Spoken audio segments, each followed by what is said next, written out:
You're listening to Nakedly Examined Music, a podcast about songs and songwriters. My name is Mark Lintonmeyer. My guest for episode 252 is Richard Barbieri. He started in the British art rock band Japan, joining them in 1975 and playing through all their 5 albums. You are right now hearing The Experience of Swimming, recorded as a B-side and eventual bonus track for Japan's Gentlemen Take Polaroids album in 1980. He then continued in a duo with Japan drummer Steve Jansen, releasing one pop album with him as Dolphin Brothers, but also then starting on a long-standing relationship with Steve, creating instrumental albums credited to Jansen-Barbieri. So the first of those was in 1985. Then Japan briefly reformed as Rain Tree Crow. That was in 1991. And through the 90s, we get several more collaborations, 3 albums plus a live album as Jansen-Barbieri, 4 releases as Jansen-Barbieri-Karn. That's with Mick Karn, the Japan bass player. 1 as Jansen-Barbieri Takamura.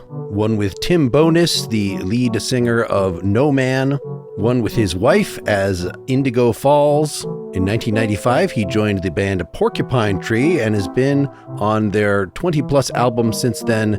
He's done session work for various related artists, and in 2004, he finally released his first solo album under his own name, a second solo album in 2008, and then a steady stream of releases totaling around 5 albums worth of material. Today we'll be discussing A New Simulation from his brand new album Hauntings, then All Fall Down from that second solo album 2008's Stranger Inside. Then we'll look back to the Jansen-Barbieri album Stone to Flesh from 1995 and listen to the song Sleepers Awake. In the early teens, he recorded a couple albums with Steve Hogarth, that is the lead singer of Marillion, and we'll conclude the podcast today by listening to the lead track on a 3-song EP attributed to Steve Hogarth and Richard Barbieri, recorded in 2015, just released in 2023, called Waiting to Be Born. To hear most of this recent activity, go to richardbarbieri.bandcamp.com. For more about this podcast, go to nakedlyexaminedmusic.com or support the effort at patreon.com/nakedlyexaminedmusic for a fully ad-free experience. I will play a little bit of The Experience of Swimming by Japan, a bonus track added to the Gentlemen Take Polaroids 1980 album after the fact. I know I could have used Ghosts. That was the big hit, that the intro is by you. Was this the sort of the first one that laid the groundwork for these kind of instrumentals that you're doing now? I think so. And it's the first track that I wrote, really, with Japan. So I was just left to my own devices with that. Therefore, yeah, that's kind of what you get. It's kind of a pointer to the music I made decades later, which is ambient, atmospheric, electronic. It's in that kind of genre. Although I contributed those elements to the group Japan, this was a chance for me to actually write something on my own and take some time over it. And it was intended as a B-side. Okay. And at that time, B-sides were quite important in the UK. A lot of thought went into the B-sides, and often they were as important as tracks on the album. So it was taken quite seriously. Yeah, I still played that. I played that last week. I did a way of improv kind of performance, and I played aspects of that track into it. I do want to get in, as we do this, to how some of these things make the jump from very, very layered studio things to live, but let's wait a minute to get to that. So the new album, Hauntings, the song that I picked from that was A New Simulation. Do you want to say anything about where you're at with this album, this song, before we hear it in full? The general theme of the album is these memories I have and these nostalgic look backs at time past, recent past, and even looking back at things that didn't happen, if that makes any sense. It's like a nostalgia for things that you didn't experience, or a time that you didn't experience, but you still feel some pang of nostalgia for that. And also of recurring dreams, of places where I go to every time in these dreams that are very familiar to me. And it was trying to kind of paint a picture of all those feelings and that imagery. And I guess A New Simulation took things actually further into the future. And it was kind of looking at the whole AI thing, the possibility that we could be living in a simulation, where the world's going and where kind of reality becomes something else. If in the future we can create our own realities, then it's almost like we're living them and they're just as valid as the life that we know at the moment. So the album shifts around, kind of time travel thing going on there. And New Simulation was the last track. It was meant to be quite positive, quite uplifting. And I think it worked on that level.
Well, let me ask you about the, before we get to the specifics of this song, about your release pattern. So I was listening to this on Spotify, and it looks like you have half the album released there, but then the full album will be just paid. That seems to be sort of your standard, like, all right, I'll use these streaming services because that's what you have to do, promote the thing. But if you actually want the full experience, you actually want to make a living. Yeah, well, it's more an ethical thing, really. Spotify pay the very worst rates. It's kind of robbery in a way. I mean, I just don't agree with it. I don't like it.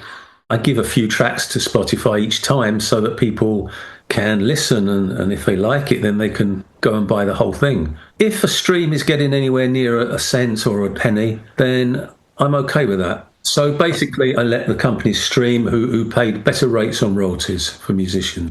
Well, in this case, so A New Simulation is the finale of the full album and was the finale of this 4-track sampler they put up here.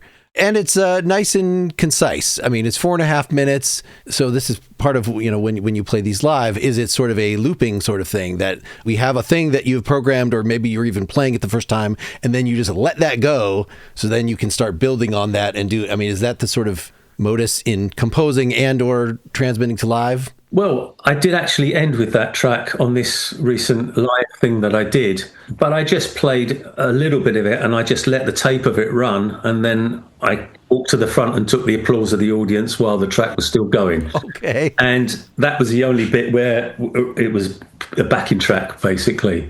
But it just seemed a nice thing to walk off to. It has a very definite ending to it. I'm glad you're using it as the last thing, and it worked very well. In recording the track, as you say, a looping thing, yeah, it's a repeated phrase. I like this thing where you have a chord sequence and you gradually start to build around that. You bring in little elements as it goes by, and each time it's given it a new kind of feeling, an emotional feeling, and the whole thing starts to get bigger and bigger. I've always liked that thing of repetition and building, hoping people are patient with it. And it's having the restraint to not have to kind of put a soaring guitar solo in there or do something really, obvious. You just let it build. So, yeah, I think it really worked well as the last thing on the album. Well, let's see how we can do in trying to explain or explore some of the individual choices in patch, in little melodic elements that you're putting on here. So even just the rhythm to start with, this little drum machine thing. Is this new technology? Are you constantly getting the new, or is this a synth thing? Yeah, where did this particular rhythm patch come from? It was a plug-in of one of my favourite pieces of gear, which was from the 1970s. And it was the original Roland rhythm controller. If you remember the little box, the wooden rhythm box, had all kind of bossa nova, rumba. It was used on a lot of tracks in the 70s. And we used to use it in Japan primarily as like a click track. Because Steve, our drummer, liked to play with the syncopation of it. It was much nicer than playing to just a metronome. We got used to it so much that we left it in the track. And you can hear it in lots of stuff, lots of Roxy Music stuff as well. That rhythm machine just cuts through really nicely, and it just adds so much. And this was a plug-in of that old machine because I can't find one anywhere. I believe it's called the CR70 or CR80. So is the wetness of the sound, was that built into it, or that's you just putting it through phasing, or what? No, I added what would have been like a very splashy 70s spring reverb. To have that kind of nice lo-fi, kind of monoed it a little bit to just make it have that kind of feel, vintage feel. And playing with that is something from this Solar 42 drone machine, which it has a 5-step sequencer, which is nice in itself because with 5 steps, you're playing against lots of other time signatures. So a 5-step sequence against a 4/4 rhythm is very nice because it comes back to the same thing within 16 bars, you're back where you were. Sorry, you're saying that the rhythm or the little chimey synths are in 5? The chimey synths are in 5. You're monoing out the rhythm so that those things, really emphasizing the stereo spread. So I assume there's at least reference on your Bandcamp to you having sent your album to somebody else to master, and you hated what they did. So here's the version unmastered, because I'd rather you just hear what I did. than what they. So yeah, how much of this in terms of the mixing and mastering? It sounds like this is entirely in your court now. I still feel the same, but I'm very confident of the people I work with now. Okay, all right. Of course, people I worked with in the past are very good as well, but I just never had the confidence to feel comfortable leaving the music with them. But no, I've got a great relationship now with engineers, with mastering engineers. They know what I do and they understand the nature of some of these sounds. They know that some of these are meant to be lo-fi. They know there's little glitches here and there that's intentional. They kind of come back to me with some comments about if you could just kind of roll a little bit, EQ off of this track, of the bass. The bass is always kind of something I worry about. And it works lovely now. So I'm very happy with the mastering. Oh, well, that's great. I mean, so that you can do the mixing yourself. You could be as control freak as you want about where everything is in the stereo field. Absolutely. But they're going to actually give you feedback so that it's not just it's done, fix it. fix the bass level or whatever. Absolutely. And of course, nowadays, well, I mean, my process is that I mix. There is no mix day or anything. I mix as I go along. Sure. I'm sure most people do. In the old days, you didn't have the technology, so it was all the faders down and then, right, this is the mixing day. But of course, you can make changes as you go along, and each time you're evolving the mix and improving the mix. So once the chords actually come in, that we have the structure of the song.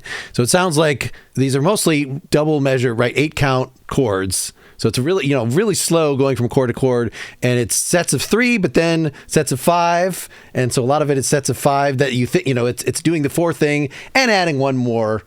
Yeah. Any thought about that general structure as something to work over? In the past, I've always worked in groups of 4s with chords, and most of my life's been working in 4/4 until I joined Porcupine Tree, obviously. And then it got well complicated. So what I wanted to do was I wanted just to add another couple of beats or an extra beat here, just to sort of, so it moves in a slightly different way. You feel that it's going to go back to that pattern again, and there's a little pause before it does. You get into that eventually, and then you ignore it after a while. It's like when we listen to stuff in 7.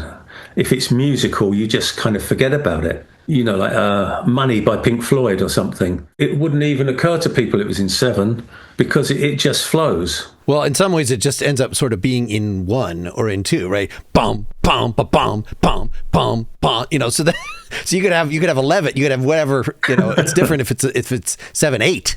Like, well, that you gotta, that's gonna make the dancers fall on their asses. But it's something nice and ponderous like that, let alone double length measures that, there are 5 of them. Cool. So it's really a 10 measure sequence. Like, well, that's not gonna confuse anybody. And also Salisbury Hill, Peter Gabriel. Sure. Really interesting when you choose to have the drum kit and things come in. So we're back to a 1 here.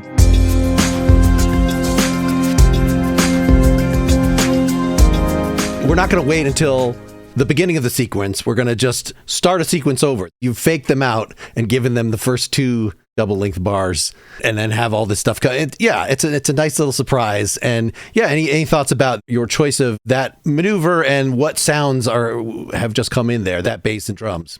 It felt the right time to not elongate this intro too long and to come in with the beat. Of course, the bass hits there, and that's really what you're feeling. That's really a nice kind of hit with the bass note, with the kick drum coming in. And again, it's programmed drums, it's just loops and stuff. But something happens with it. More overdubs start coming in at that point, and you get that lift. It's a musical thing, isn't it? It's when you want to deliver that and when you want to make that happen. So that's the next stage of where the track steps up dynamically.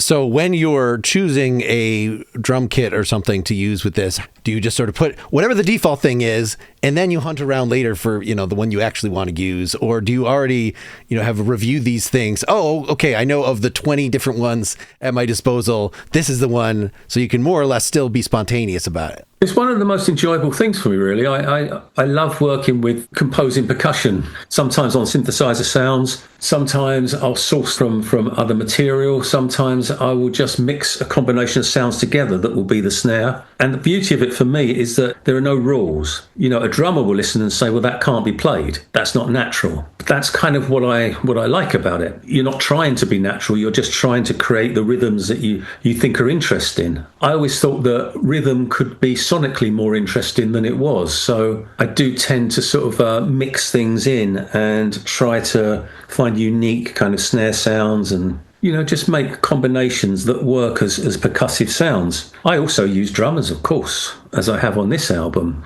I do use acoustic drums as well, but it's nice to have that combination as well. So on this song, when that comes in, that's not... It's all programmed, yeah. But I guess if you're teaching, having Gavin Harrison or something they can figure it out, right? I mean, it doesn't really matter how complicated. Yes, of course. But when you do your solo album, you're kind of looking to do your own thing and work with different people. Sure. I think that's the whole point of a solo album, really, is you get away from the people you normally work with in a group dynamic. Let me play around 152, where this really nice flute comes in, and the transition as we go into the 2-minute mark, as I just wrote the awesome part.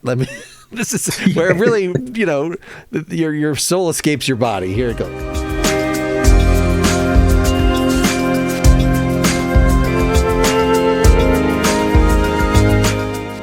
Yeah, just that we're pinching the harmonies a little bit to get it. Yeah, any thought about that maneuver and that sound? There's a keyboard behind me.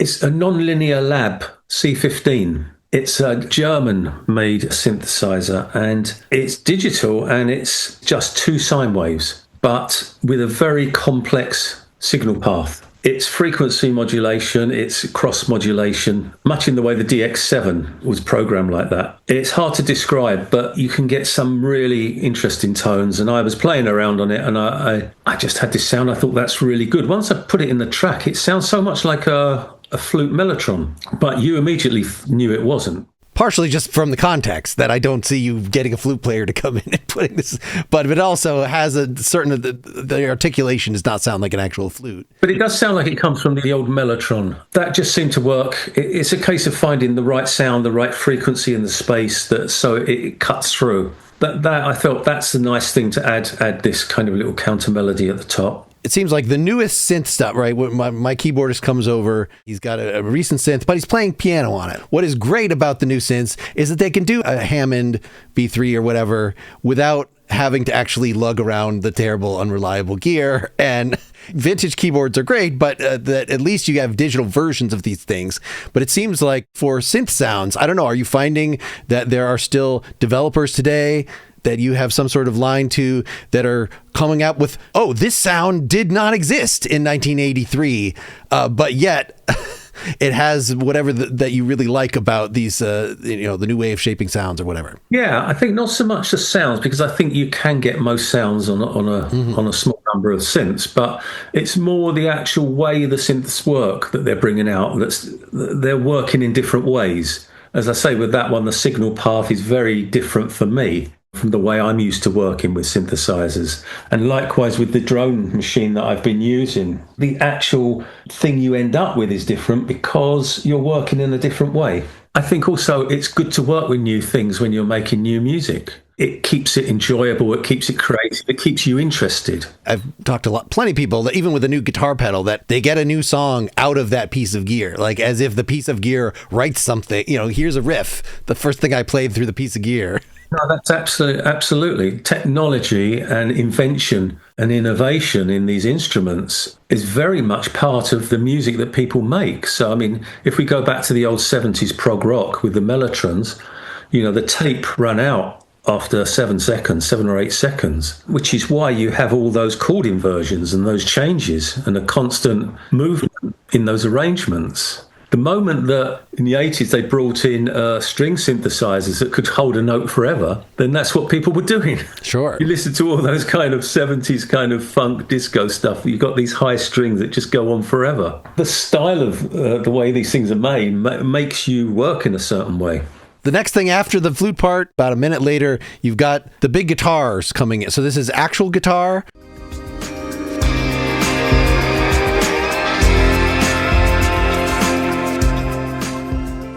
Or this is pretend guitar. This is Stephen from Porcupine Tree. Doing the big slides and the sort of Roxy music, the big affected. Well, are you doing the effects at least? You're taking a signal and doing what you like with it. This was actually from another track that we were working on together. I started messing around. I took the sample from this other track and I placed it into this. I do a lot of that. I just thought, this is going to work really well. And so I kind of processed and adjusted it a little bit, got it in time and everything. And it's got this Pink Floyd kind of slide, kind of Gilmour-esque type thing, and you're ending on this lovely kind of chord resolve. That's the bit everybody talks about in the track. That's the money shot for them. All right, and then pretty soon after you've introduced that, then you have...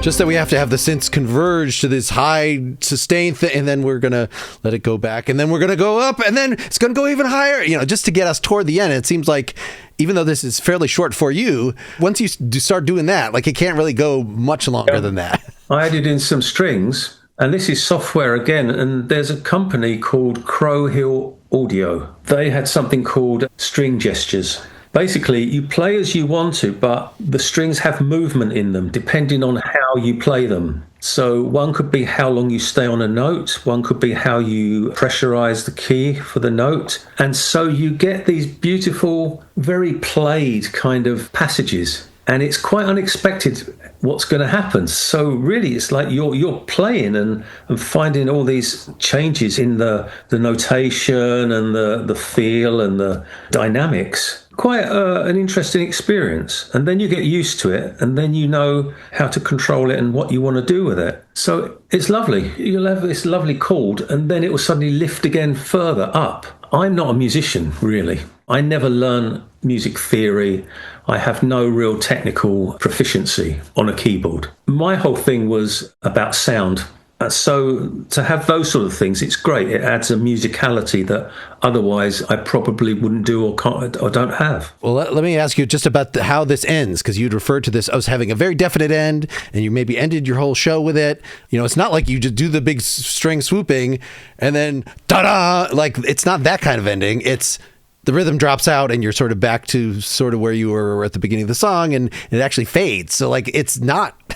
It's an anti-ending. It's a real kind of non-ending in a way. I don't know. It just felt right. It just felt like that's the right amount. You've taken it to a dynamic level. There's no need to be obvious now and have the huge crash ending. Just let it go. Like suddenly you breathe in slow again and you're just kind of relaxing, and that's the end. It's like running and then stopping. You don't kind of stop suddenly. You just slow down and then you stop.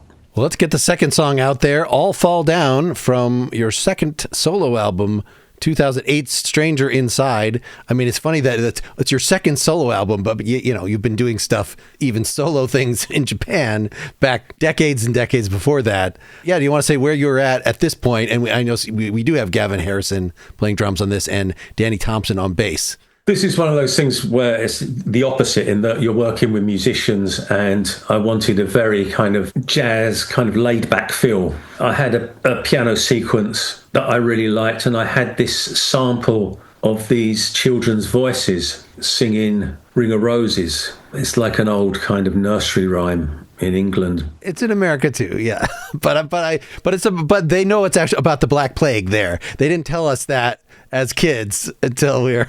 Sorry, I wasn't being condescending. Some things, Americans don't have, sure. We have, and vice versa. So I had this kind of on a loop as well that was working really well with it. Yeah, just built up this kind of moody, kind of sort of smoky late night sort of vibe to it. And of course, great to have Danny Thompson. His sound is just all encompassing, All right, let's hear it.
So right at the beginning, again, we have the full drums coming in a minute or so, but we have this, is it just reverse reverb or,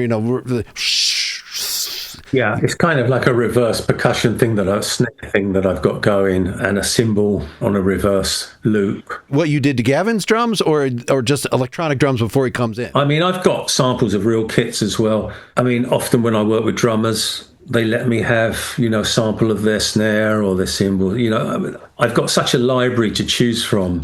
But it's not a library I go and buy from a manufacturer. It's something I've built up over time, working on so many different sort of sessions with different people and making field recordings as well. The second time you repeat the sequence, you've got these answering, wow, wow, wow, which sounds like something exactly out of your Japan days. Do you know what synth that might be?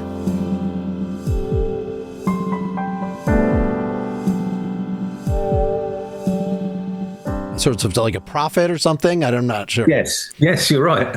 Okay. Nice soft analog. And then the third time.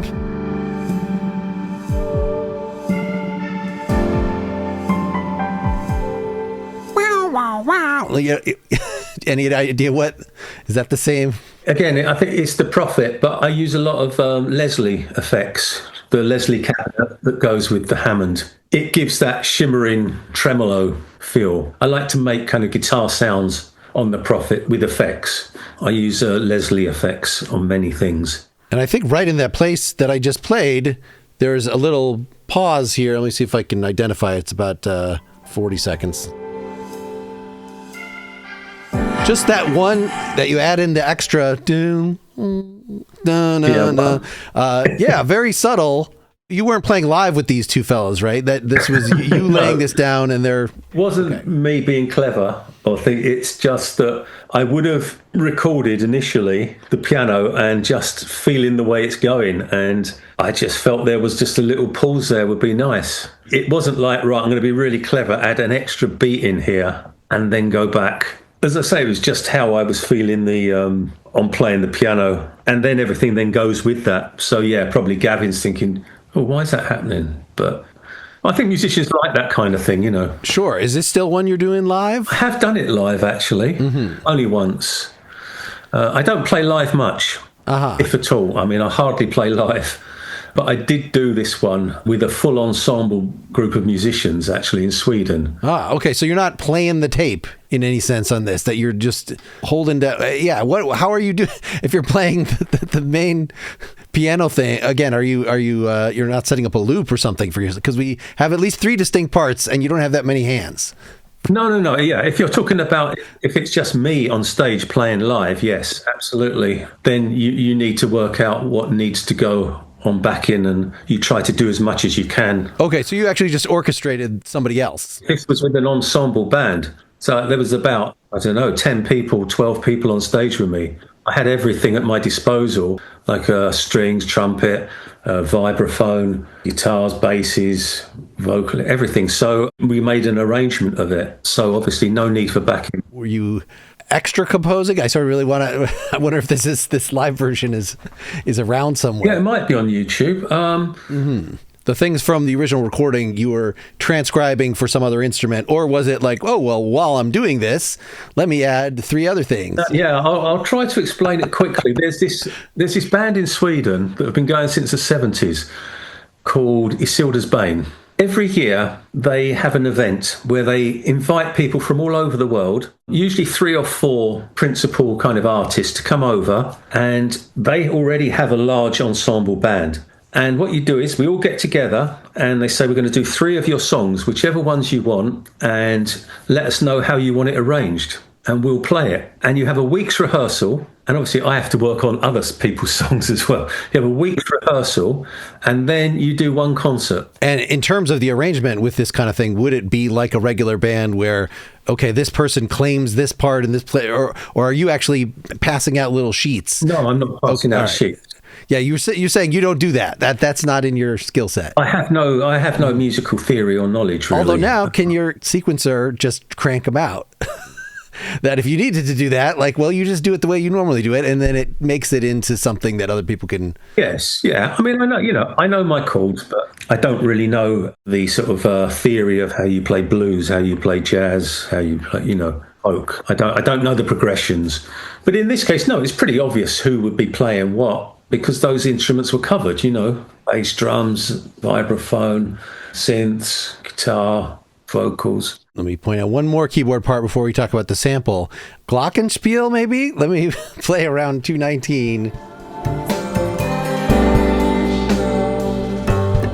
Just that you go, whatever that thing is. Yeah, that's one of my dulcimer sounds. Oh, okay. Yes. Not glockenspiel. I love it. Yeah, I can program up those to get that really plucky, kind of stringy sound, and it cuts through everything. It's great. That was programmed and played. It's dulcimer, I call it. Okay. Well, then, so the centerpiece, these samples, again, where did you start the song with this in mind that you're going to, or you just discovered as you were doing the instrumentals, like, oh, this sample would be interesting there? This is usually how my tracks start off. It's with 1, 2 or 3 combinations of things that suddenly come together, and then that's lit the spark, and then the rest falls into place. So it's usually me working around with a sample. I love putting abstract things into another context and seeing if they work together.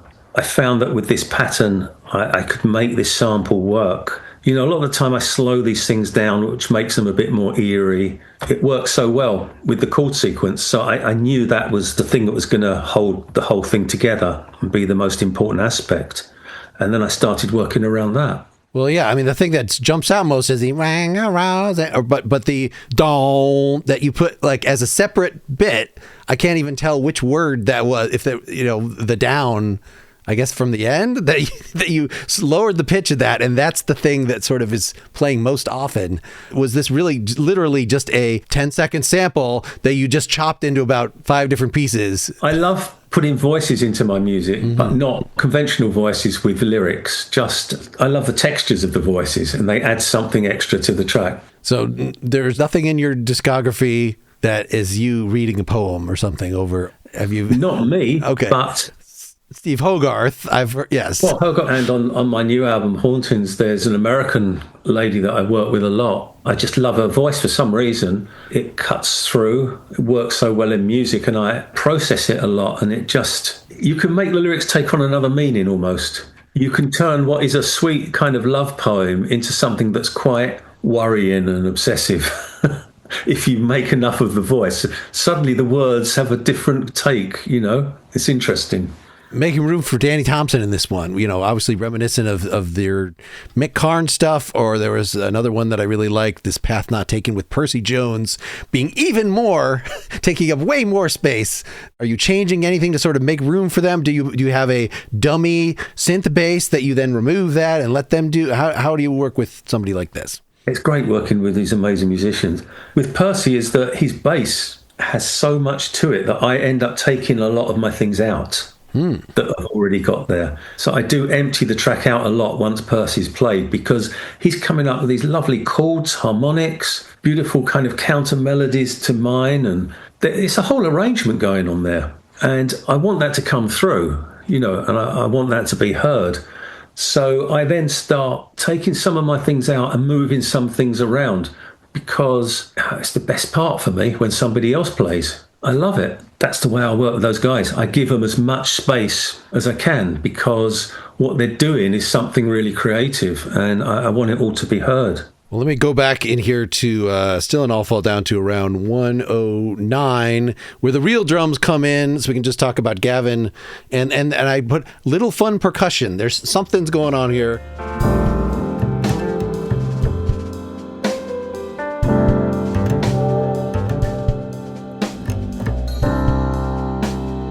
There it was, the little... Again, do you think that was probably you doing that, or that's just Gavin doing something unexpected, if you recall? It's a long time ago. I think it's me, but it's hard to remember. Gavin's playing around what's already there, obviously. And with Gavin, he doesn't, he's so amazing. He's not trying to push it or show off or anything. It's just the right thing for that mode. The shuffle he has and that kind of snare work, it's just, it's lovely. And are these guys kind of one take folks, or do you make them, hey, let's do 3 so I can pick from things, that kind of thing? With Gavin especially, there's so much trust there now, and he records at home. He's got perfect setup. He's got the best mics. He's got everything absolutely how he wants it. It's silly to take him into a studio and try and recreate all that. And so he usually sends me a version and sees whether I like that, if I want to try something else. It never goes beyond a couple of times. Obviously, it's never having to do it again because of anything wrong with it ever. It's just a case of taste and what things you might like the most. And usually off of him, I take a stereo. In the end, he gives me everything separately, but I just take stereo from him because he knows how he wants things balanced. Yes, that's always nice if you have a remote drummer that will pre-mix it, because that's too many questions that go into that, and things that you could do to clean up the drum track that are time consuming. Yeah. With Danny Thompson, it was more I was in the room with him and we were working through it, and there was a lot of different choices to make about this or that. A lot of punching in, or just like a few different passes? A few different passes and some different ideas, and yeah. And he'll want to do something again or something. So, no, yeah, I like that. I can do this better. And, just... Guy's a legend. Let's get the third song out there. I wanted to go back in time, not all the way. It wasn't actually until today that I found the Dolphin Brothers record on YouTube, because it's not on any of the services that I could find. Oh, okay. I mean, that's interesting how you, after Japan, at least had one more shot at let's do radio pop music. But then the same, you with Steve, the same thing, making not that far after that, 1995, Sleepers Awake was the tune I picked from this Stone to Flesh album. And it is over 9 minutes long, and there's nothing synth pop about it. It's very much in the same kind of tradition that we've been talking about, but does give the space for these big solo sections. Yeah, any thoughts before we hear that about? But you're choosing After Japan, and After Japan rejoined as Rain Tree Crow, and now we're going to just sort of keep going down this more niche, I don't know, but atmospheric instrumentals. I think after Rain Tree Crow, we realised that that's where we are. That's our kind of thing.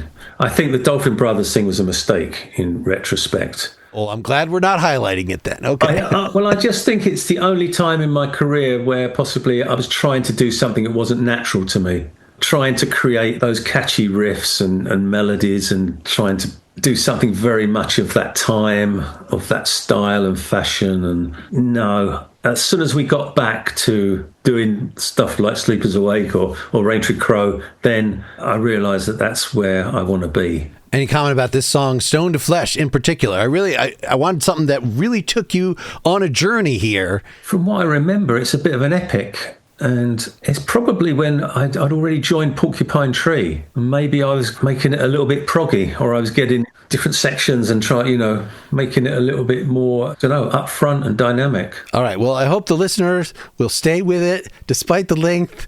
You don't want to get up and change to something else anyway, because there's things happening throughout the song. Like, I think it deserves to be at least close to this long. I saw your live version is about 2 or 3 minutes shorter, but maybe that's because you didn't have the same guitarist around or something. Is it Steve doing the guitars on this? Who's? I'd have to hear it. I think it is Steve. Okay, all right. So we'll play some sections here as we go, but here's the whole thing.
I'm very curious about how some of these choices were made. So what I call the spazzy organ in my notes. Let me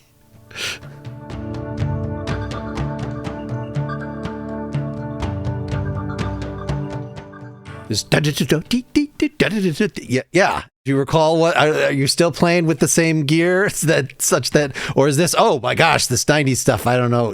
Yeah, no. At that time, the gear was all different. I was using Ensoniq VFX. Okay. And a Roland D50. So it was kind of digital synths. I was still using the Prophet, of course, but that's the Ensoniq VFX, and it's got like lots of LFOs. You could route, as they say in America, the LFOs to all different parts of the synth, but you could do it in like about 5 or 6 instances, which was way more than you'd normally just have one LFO going to one other part of the synth.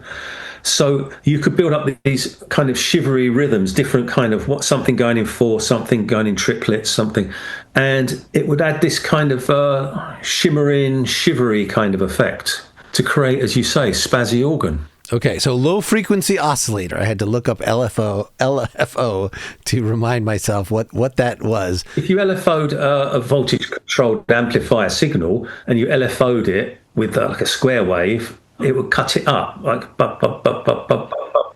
Or if it was a sine wave, wheel, wheel, wheel, wheel, which you do with the pitch as well and with other parts of the synth. Okay, so kind of like what you're talking about doing with the Leslie sound for different things, but just more complicated. So a lot of this song has this sort of eighth note throughout, but it's clearly like migrating around. Like it's not just you playing the same thing over and over again. This is so reminiscent of, I guess it's what you were talking about at the beginning of instead of playing a drum machine, let's play something that has a little movement to it, or like the Who in the late 70s, right? Who Are You? We're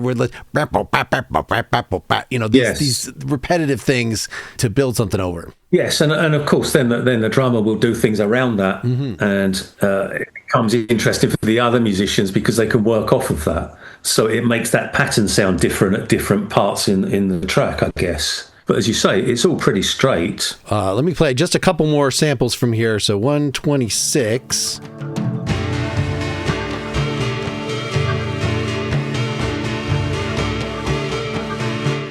Yeah, so that really sounds like one of those Japans. I mean, it literally sounds like a koto, a Japanese instrument. It's cross modulation, so 2 oscillators, but one oscillator is giving you the note information, which you recognize as the notes, but the other oscillator is tuned to a weird harmonic. You're mixing them together, so you've still got a sense of the notes that are being played, but it's not that clear because you're hearing harmonics as well. And that's the secret, is to try to keep it so that you're just retaining the note information enough for people to understand what's happening, but you've got this very weird harmonic overtones going on. Well, that sounds very adjacent to what you were saying about percussion, that if you're making instead of a snare, let's have a synth sound, but have it that kind of thing that you just did to that. And I like the melody that's playing against it, the timing of it. So it's going ba-da-da-da. It sounds very Robert Fripp to have, a kind of repeating pattern like that with the pauses. Yeah, again, I don't know musically what it's doing. I couldn't articulate what it's doing against that. Gavin would say, oh, well, you're playing this against that pattern, this time signature. But I just felt it was just flowing across. Just worked. All right. And then let me play the hook, the reason that I picked this song.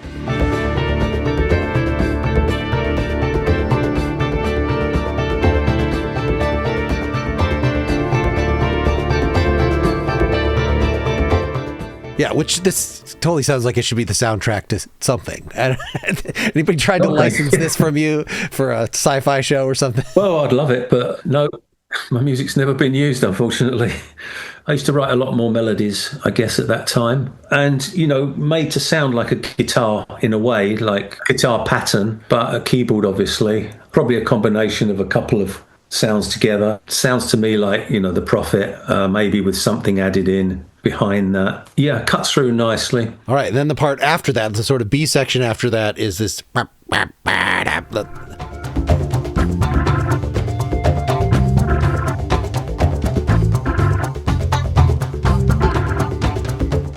I wrote a Peter Gabriel-esque part. I don't know what, probably because it's the same kinds of synths that were I'm used to.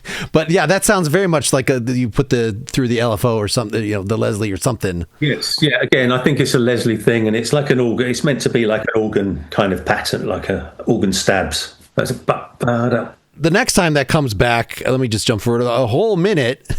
This is where I thought the guitarist came in around here.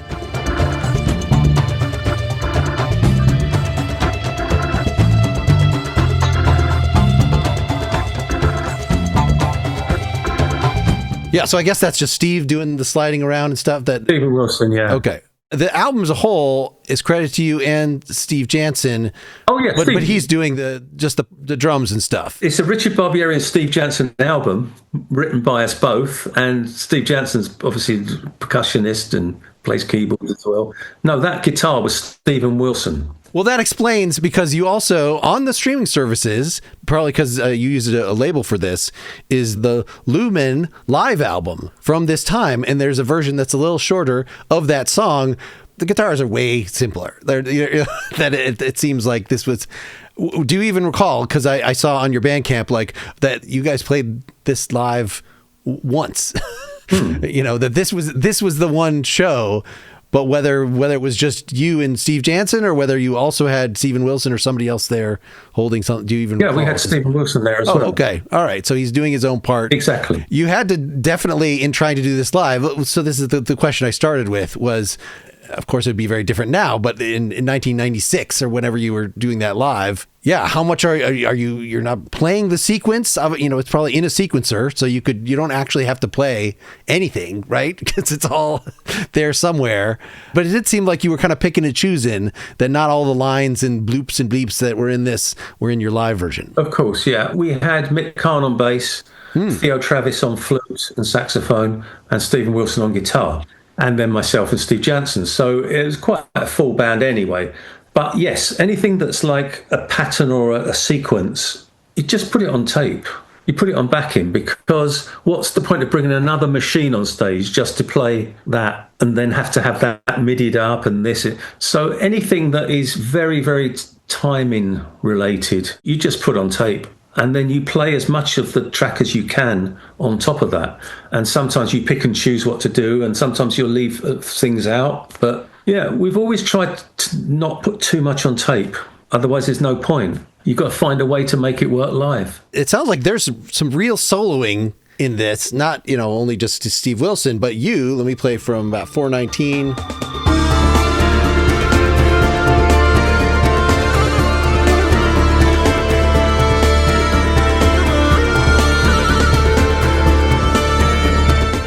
I guess that's not Rick Wakeman. That's you and your left hand doing the glide, or what are the sliders on this particular synth?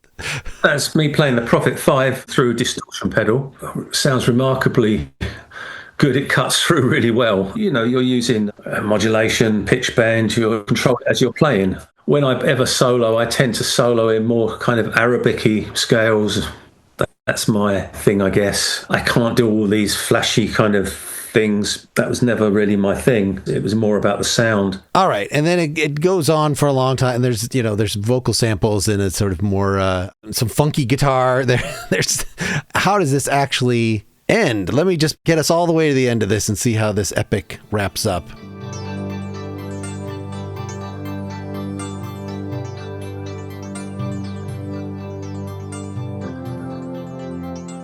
All right, so we're basically just fading out with the spazzy.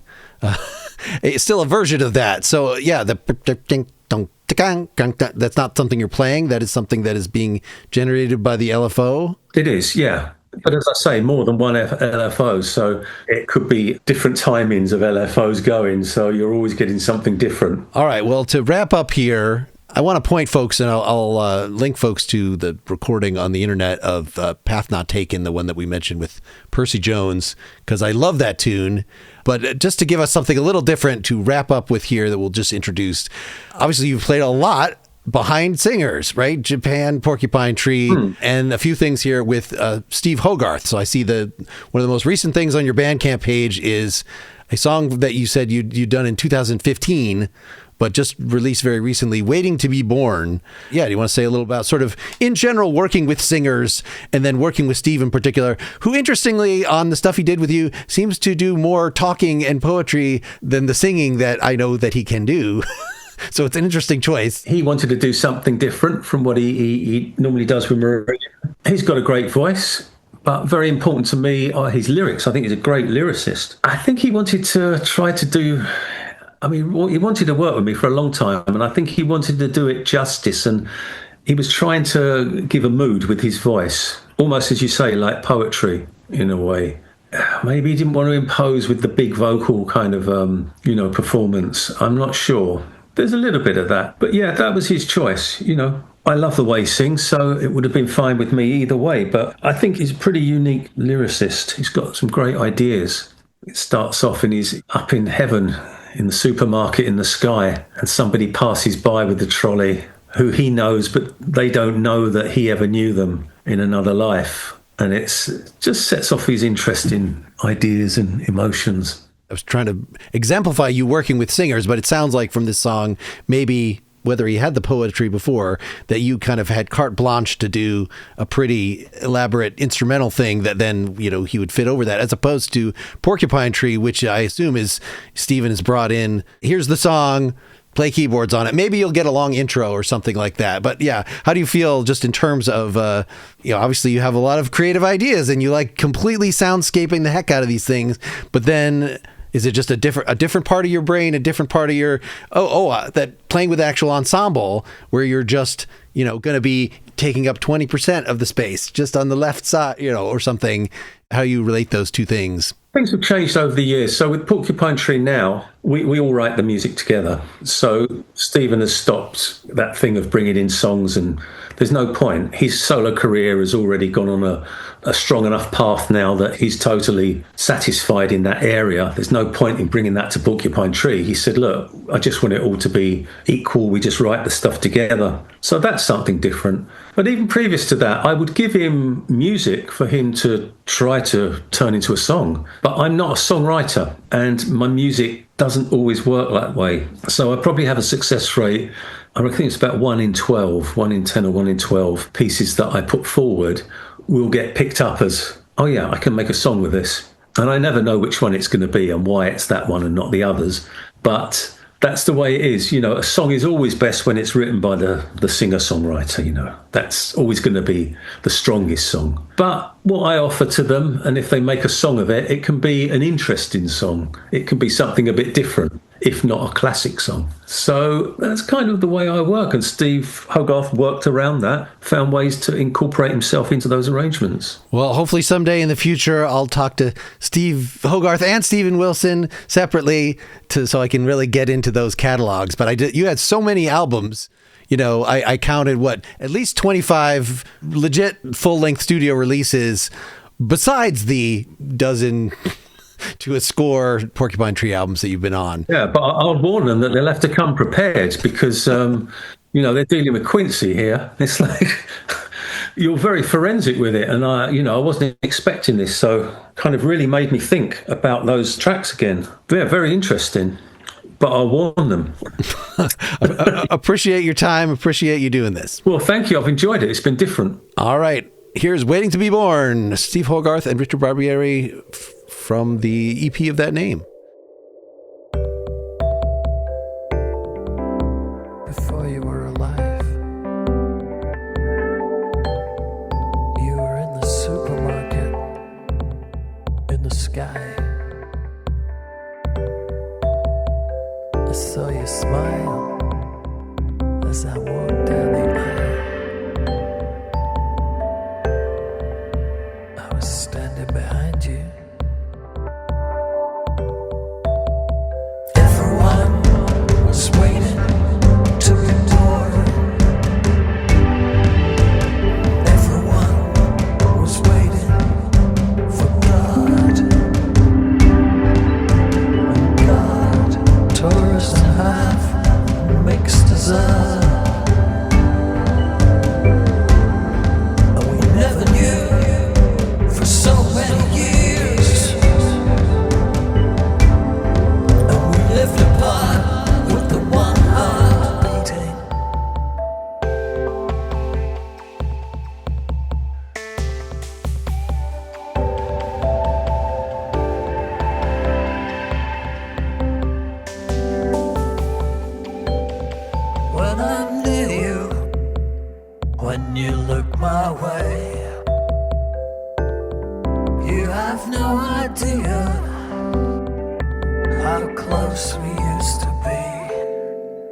and have fun.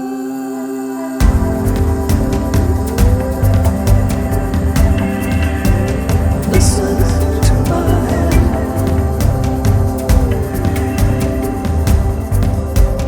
Listen to my heart.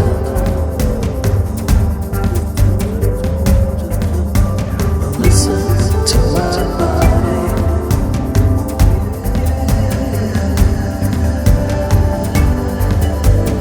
Everyone was waiting to be born. Everyone was waiting for God. Listen to my heart.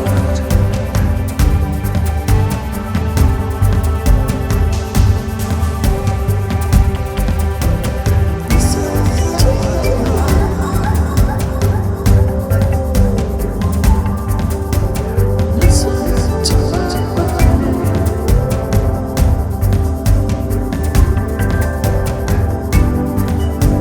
See what it does. Everyone was waiting.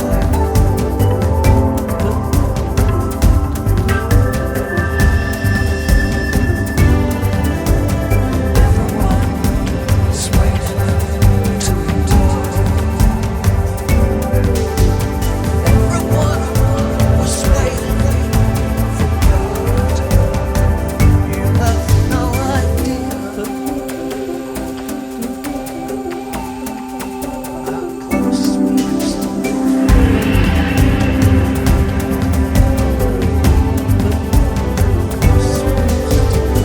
Everyone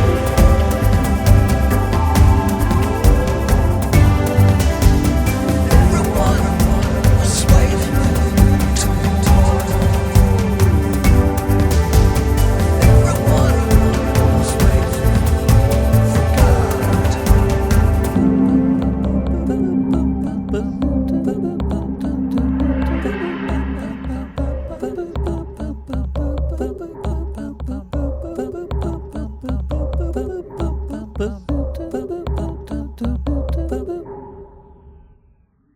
Thanks so much to Richard. I will admit that before talking to him, I relied on the streaming services, specifically Spotify. As he hinted, he may well have more stuff out on Apple Music or Amazon Music, but there was a good chunk of the material, in fact, half of the new album that I had not heard prior to the interview, and I've continued to spend time with it and purchased a couple of his albums in full. Some really beefy soundscapes, I feel. You can hear more of it at richardbarbieri.bandcamp.com. I have also linked from the blog post associated with this episode at nakedlyexaminedmusic.com to that Dolphin Brothers album that he says was a mistake, but it's 80s pop songwriting, even some fun videos to some of his work backing Japan singer David Sylvian after the initial breakup. There's even a video of Japan's final gig in 1982. I highly recommend their semi-reunion album, Rain Tree Crow, 1991. I've linked to a song from that. And he's created some cool videos for some of his more recent instrumentals. So again, if you're just listening to this in your podcast app, maybe go visit nakedlyexaminedmusic.com. I hope you sign up directly for the Nakedly Examined Music feed, even if you are listening to this through the Partially Examined Live feed, as many people do. I would also love if you leave a nice rating and review of the podcast at the Nakedly Examined Music Apple Music page or wherever you're listening to this. Of course, what I would really prefer is that you support the effort. That is patreon.com/nakedlyexaminedmusic, which will get you all your episodes ad-free, maybe a little earlier than the general public hears them. You get a link to my detailed episode notes, where I more or less chart out the songs in my idiosyncratic way. There's not pictures of chords or anything. And of course, you'll be ensuring that this podcast continues to be made. I hope you're enjoying the good weather. If you're in the part of the world where that is happening, staying creative in whatever way you see fit. Keep on musicking. Until next time, this is Mark Lintonmeyer signing off.